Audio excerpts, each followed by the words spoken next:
Hi guys, good morning, नमस्कार. चला पाहूया आज मी काय करणार आहे. लगेच स्वयंपाक करायला घेतलं.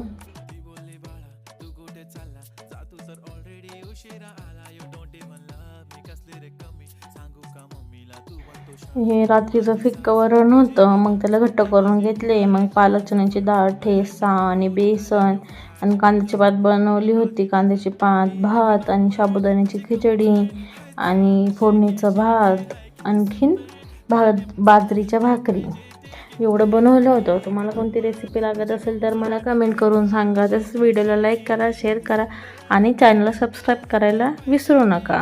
मग सगळे जेवलो आम्ही. त्याच्यानंतर मग मी दुपारचे भांडे वगैरे सगळे घासून घेतले आणि मग कपडे मशीनला झाले होते धुणं. मग मी कपडे काढायला गेले, पाऊस लागला होता, वल्ली झाली होती मी अख्खी. मग त्याच्यानंतर वरती आले, वरचं आवरले मी. मग वरचं सगळं झाडू मारून घेतले. मग खाली आले, बेसिंग वगैरे सगळं डीप क्लिनिंग करून घेतले. त्याच्यानंतर मी हे मक्का निवडायचा होता, मग मक्का निवडून घेतला आहे. मग खालचं पण सगळं झाडून मारून घेतले. मग पोचा मारायला सुरुवात केली, वरतून खालपर्यंत सगळं पोचा मारून घेतला आहे. त्याच्यानंतर डायरेक्ट मी संध्याकाळचा शूट केला आहे.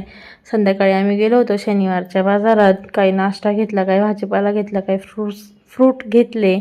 मग आम्ही आलो घरी.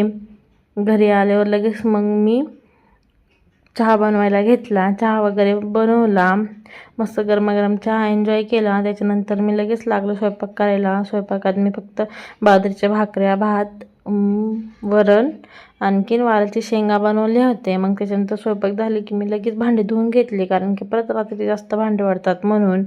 जेवायचं बाकीच होतं. मग जेवण वगैरे केलं. त्याच्यानंतर परत एकदा भांडे धुतले. मग लगेच वरती जाण्यासाठी पाणी घेतलं आणि माठात पाणी संपलं होतं म्हणून पाणी टाकलं. मग खाली मुलगी झोपते, धिंगाणा करते म्हणून तिला कागले. मग वरती गेले मी. तुम्हाला कसा वाटला ब्लॉग? बाय.